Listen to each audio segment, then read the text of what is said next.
Welcome, everyone, to another episode of Parenting in the Far North. I'm your host, Aaron Bureau. So today's guest is Cheryl Cummings, a professional organizer and also a longtime Alaska resident. Professional organizer in the making, I should say. Ever since she was little, she loved organizing. It's led her to pursue a profession that she loves and feels completely rewarded. Her business, Life Organized, has allowed her to bring order and simplicity to her clients' lives. Please welcome to the podcast, Cheryl Cummings. Thanks so much for being here. Oh, thank you so much for getting a hold of me and showing interest in this. Yeah, we've been back and forth tagged, but we are here and I love it. We're talking about organizing. But before we kind of get into the nuts and bolts, I love the story that you shared with me when we were kind of going back and forth about you organizing your Barbies and your dolls. So please share that story, because this passion for you started when you were young. Yeah, and I think it's just kind of an innate thing for me. I think I've always been organized. I had a Barbie and a Midge doll, and I had a little case for them. And I can think back, and I remember hanging their little clothes in the little case. And then I would even face them in all the same direction, and I'd have the long hanging in one spot and the short hanging in the other. And so it just sort of, I think it expanded from there. I was the one in my house that would take the cupboards apart and put them back together. You were. Yes, I was. Your folks loved you for that, I'm sure. Yeah, they were like, where's my stuff? I had this here. You're right. I think it just was a way for me to bring order to my part of my life in the house. Well, you also worked in brand and market development for many, many years, too. You're a business graduate. So tell me a little bit about that. I mean, you mentioned 30 plus years. Yeah, I moved up here in 78. I went to UAA, and I graduated in 96. And at the summer I graduated, I looked in the newspaper, and there was an ad for a marketing director for Alaska Fisheries Development Foundation. So I got the job, and I spent 5 years working on the Arctic Yukon-Kuskokwim Arctic Keta project. We branded the salmon from Western Alaska. It was struggling against the farm salmon industry, so we were trying to bring some quality and branding to that. And I also organized and planned the Alaska Symphony of Seafood for 4 years, and I worked with a lot of people. We brought in international judges for that. We went from a one-day event to a 3-day event, and it was probably one of the most fun time I've ever had on a job.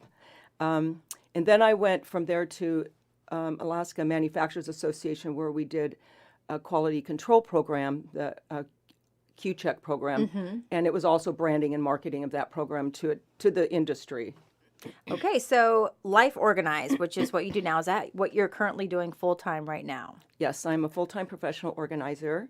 Tell me about that transition. You were in brand and marketing and doing all this crazy Alaska stuff, and then you're like, I'm going to start getting organized, which kind of pulls you back to what your passion was very young. It is a leap, but my work was all federally funded, and that money went away from the fisheries development phase, and I ended up selling a line of ladies' clothing called Cabby, and a lot of women are familiar with it. And a lot of the ladies that sell it across the country would do what they call wardrobe editing, and I would take I would talk to you and say, what is your body type and what kinds of things do you like, and I would kind of figure out what your fashion style is, your personal style reflection, and then move from there. And I thought, well, if I do that, we're tearing down their closets and their drawers, why not get it organized? So I started out as the Closet Divas. Okay. And then I had a gentleman tell me, he called and had me come do some work for him, and he said, you know what, you need to think about changing your name. I don't need a closet diva, but I do need a professional organizer. I love that story, yeah. Closet diva, and you got these big guys like, hey. I know, so it was less appealing to the men, I guess. Most of my clients are women anyway. So I use the tagline like live life organized, dream life organized, experience life organized, and so it sort of evolved, and so the business name became Life Organized. So when you hear the word organized, I know for me, it can kind of come with a little bit of intimidation, where I think people think you have to be perfect all the time, but I'm feeling like that's not quite the case. So in your opinion, getting organized and feeling organized, you mentioned about bringing simplicity to your clients' lives. What does that mean for you? Well, I like to keep things very simple, and I think that less is more, quite honestly. We live in a society where we're so we have to have everything that's Yeah. out there. We seem like, we've got to have the next best thing. Or with the Costco's and the big box stores, we have to have more than we need. And I come across so much of that.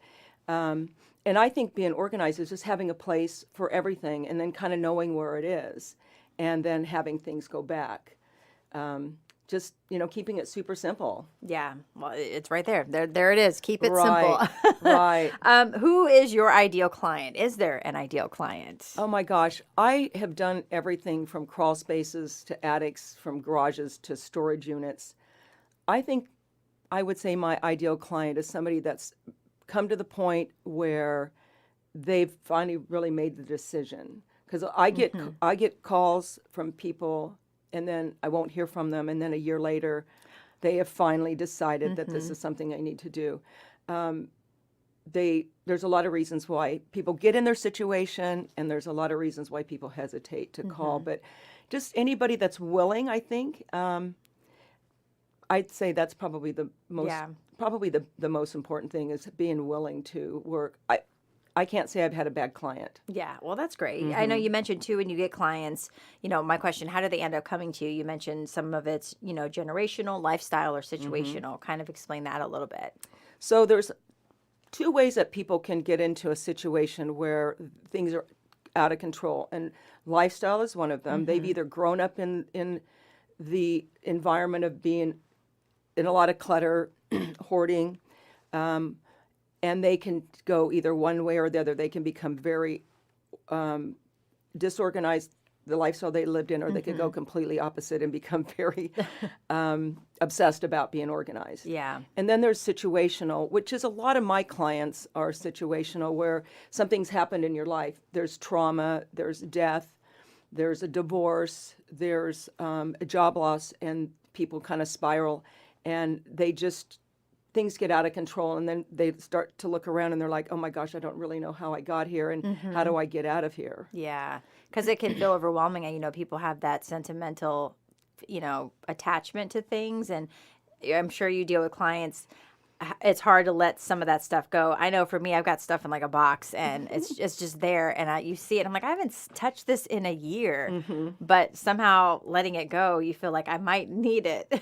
How do you kind of navigate when you come to the clients, and do you have a chat with them first? Do you kind of assess it and then go? I'm sure you don't just kind of come in out the gate and we start throwing things away or donating. How do you kind of have that conversation to kind of put them at ease a little bit? Well, so our session would start by me just explaining how the process is going to go. We're going to start.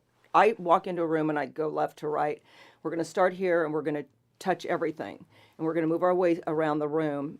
You sort things, keep, donate, toss, and then when we approach things, I tell people as we approach things, decisions have to be made. Yeah. The quicker you make a decision, the better.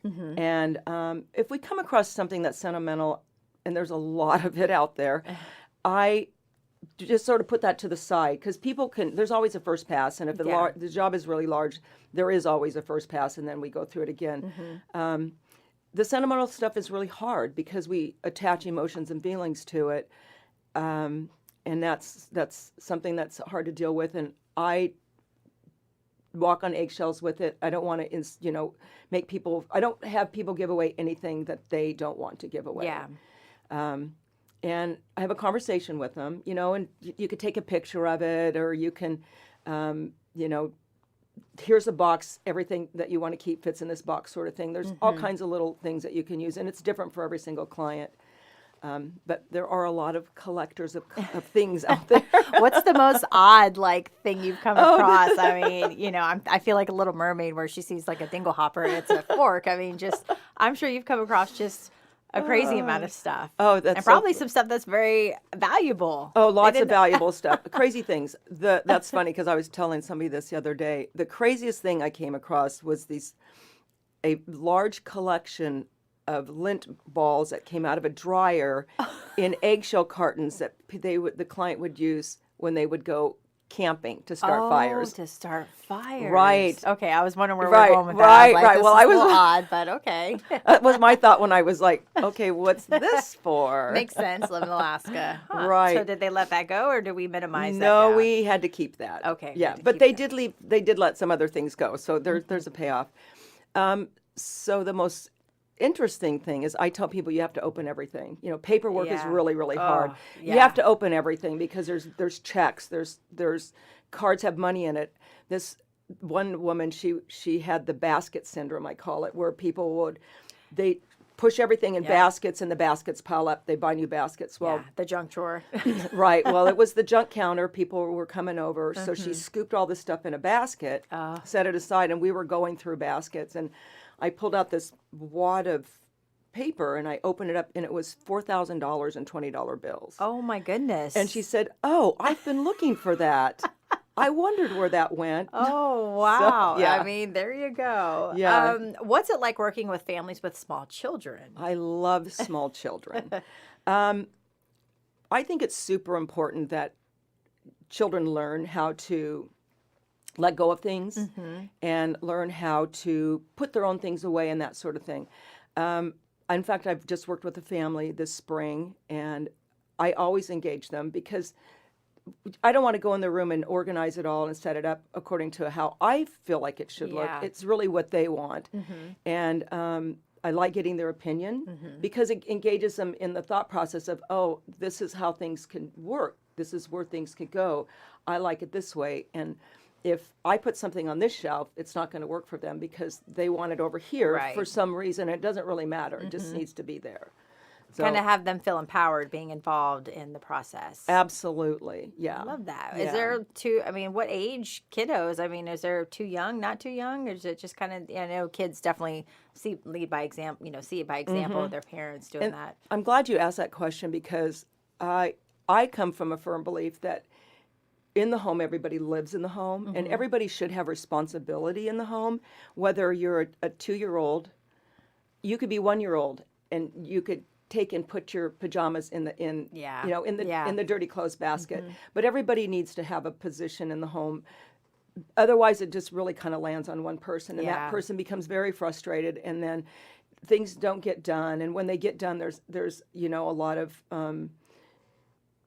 anxiety about it and resentment, lots of resentment. So I just think that everybody should have responsibility. You need to teach your children how to be responsible in handling their things and honoring their things, and it makes the house move a lot smoother. Yeah, and probably when you're done, you sit back and you just probably kind of feel like a weight lifted with things being organized and clean and simple. Right. Very, very Yes. simple. Let's talk about all the fancy organizing containers and solutions. I got to get this. This has 9 pockets. This has the drawer that pulls out and flips around. Your thoughts on kind of that kind of stuff? Well, I think if you have a small project, buying some fancy little thing might be okay. But what I run across is people buy all these organization systems, and every system has to be managed, and it may not even fit what your need is.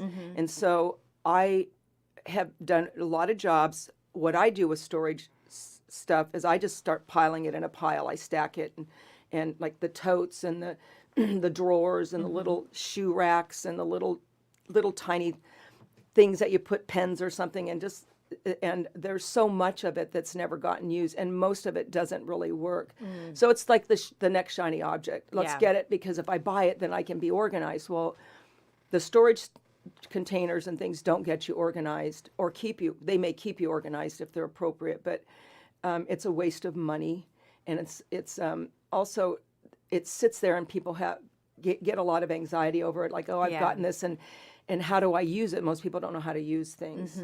And probably a lot of things you have once you start decluttering in your own home that you can, we can use this for this. So you won't really need to go out and buy things like that. And that's exactly what I tell people. There's probably things that we can repurpose, save your money. I mean, I had a pantry job where she was very, very specific, and I had a wonderful time buying all the storage stuff for her pantry.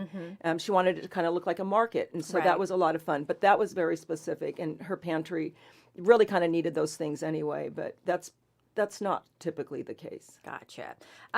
So also, when you're organizing, do you do a whole house? Do you go room by room? Do you do a closet, garage, kitchen? Do you kind of do it all? Is there an organization room you don't touch or don't do? I've organized everything. Yeah. It's interesting. It kind of goes in phases. Like a few years ago, I was in garages and storage units, downsizing. I love to downsize. I love to get the stuff out of there and donate it. I'm doing a lot of full houses these days. I think Really? maybe it's just kind of the wave of things.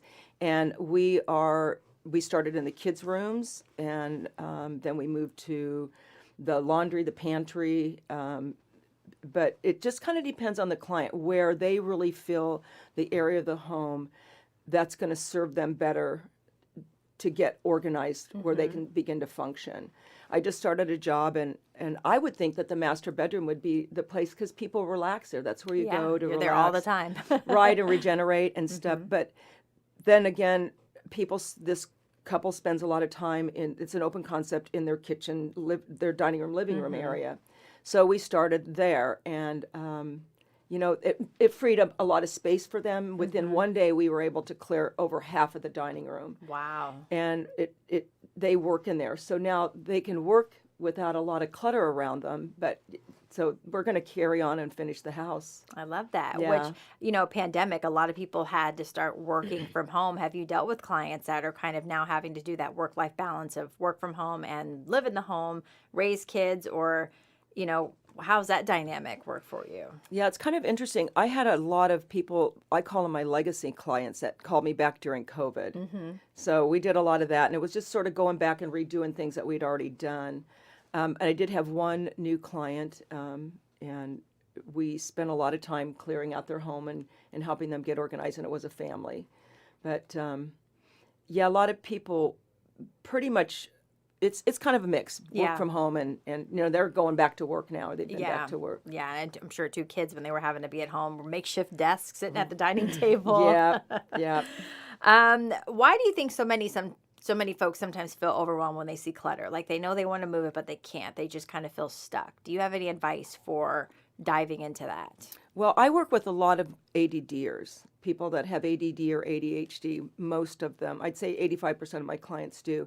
And that's something in and of itself, because they get stuck very easy. They want things very quick. Their attention span is very short, so they sort of burn out. But in general, I would say if you're going to start a project, don't look at the big picture. Just kind of, keep the big picture in mind. Like, what do you want it to look like? What's your goal? But then it's like an elephant. You just bite off one bite at a time. Yeah. Start with a small area, because I have a 6-hour workday minimum, and there's a lot that can get done in 6 hours. But can you really put your 6 hours into a project by yourself? Right. Take like if you're going to start in your bedroom, do your drawers first. One drawer at a time. Yeah. And make those decisions as you're working through, as you're touching every piece. Do I want to donate this? Do I want to give it away? Do I want to keep it? Does it get tossed? And then what I find too is a lot of people, I come into many homes, and they're like, well, this is my donate pile, and this is I got to give back to my friend pile. And I'm like, I'll take the donation with me when I leave today. But that's one of the things I do at the end of the day is I take the donations out of the home, because that doesn't get done. They're done with this part of it, but then it's like, oh my gosh, now I got to do this. So it's really just biting it off a little bit at a time, so you don't get burned out. Yeah. And your brain doesn't get fried. Yeah, even like setting a timer, 15, 20 minutes, Yes. just a little bit at a time. I've been guilty of having the donation bag sit in the garage or in the back of my car. But when you give it away, you're like, gosh, that was so easy. That took Right. all of 5 minutes. Exactly. Yeah. I time myself, like, what can I get done when I'm warming my coffee up for 3 minutes? It's like, it's amazing what you can get done. Like just putting things away if they have a home to go to. Right. But, yeah. What do you do if you work with clients and they're organized and they kind of start to feel like they're getting back into that? We're piling on and gathering and collecting stuff again. I have people that call me back for, for just to maintenance sort of thing. I mirror some ADDers, and they don't do pretty much I get there and nothing's changed. But while I'm there, they work like little maniacs. I mean, they like work circles around me. Yeah. So Just kind of depends. Let's talk about back to school. It's coming up. A lot of kids are going to be transitioning and families from the summer vacation and maybe having a little bit more lax and staying up later and things like that to kind of having to get into these routines. For here in Anchorage, a big change for families is some kids are having to go back to school a little bit earlier. So families are kind of having to shift a lot of things around. What would be your advice as a professional organizer for, families trying to kind of get back into that routine? Kids are going to be having to do homework. And to not feel overwhelmed and that everything's, has to be perfect, but some ideas or advice, tips. Nothing has to be perfect. Yeah. Let me just start right there. I because love that. People feel like it has to be exactly perfect. It doesn't. Engage your kids. Go through the things that you're going to need for school. Ask them if they want to keep it. Allow your children to make decisions. That's super, super important. That's where they begin to learn the process of letting go. I would just say, their school supplies, obviously, have them engaged in that with you. Go through what you got from the year before you purchase anything. There's so much waste.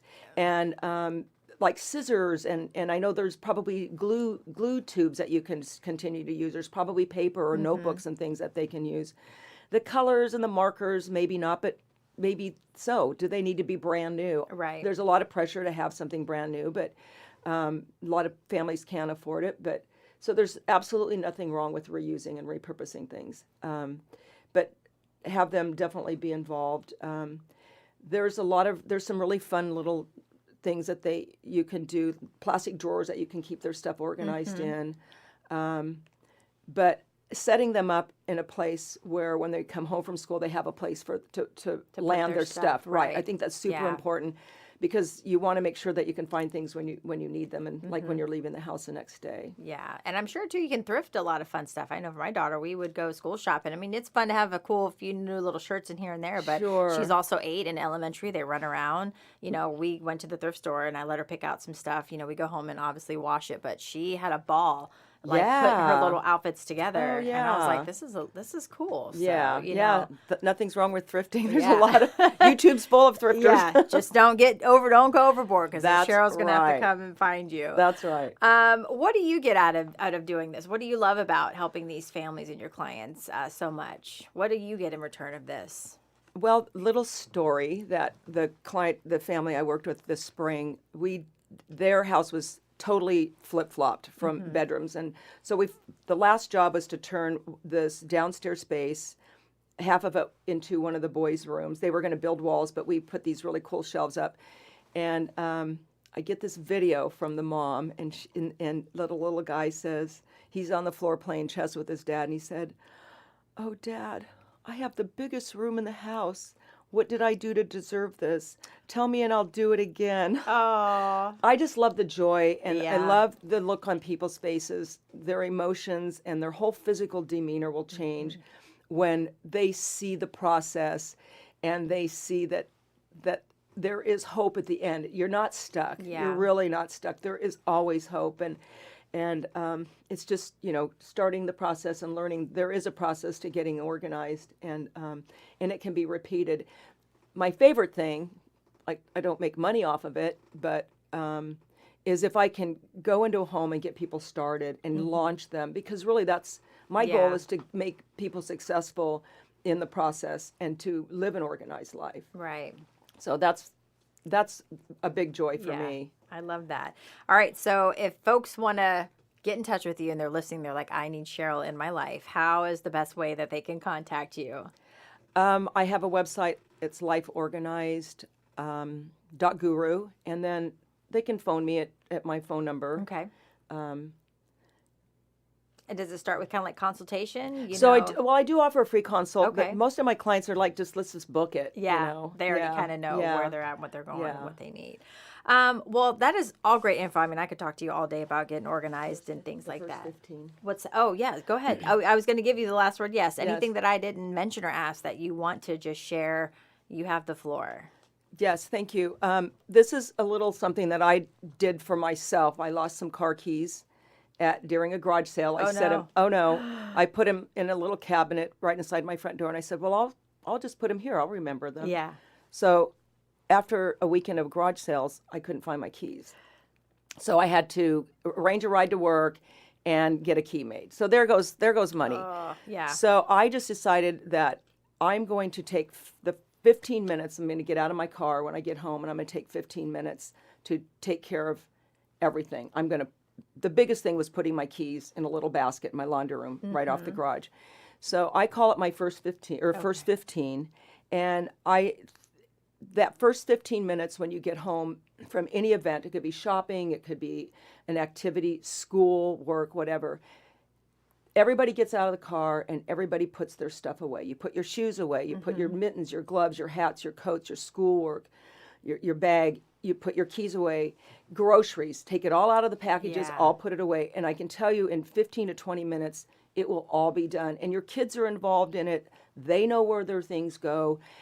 They know where they are when they need them. And what it does is it sets you up for success for when you leave the home for your next event. It could be you're leaving in a half an hour or whatever. Everybody wants to come home and throw themselves into an activity, get on the phone, get on the games, cook dinner. Everybody's hungry, whatever. But that 15 minutes is probably the best 15 minutes you could spend in your day to set you up for success. A great tip. The first Yeah. 15. Yeah, I have my keys that hang right on the side of the door right when I walk in. If they're not there, I'm like, what's happening? Yes. So I know that's some great advice.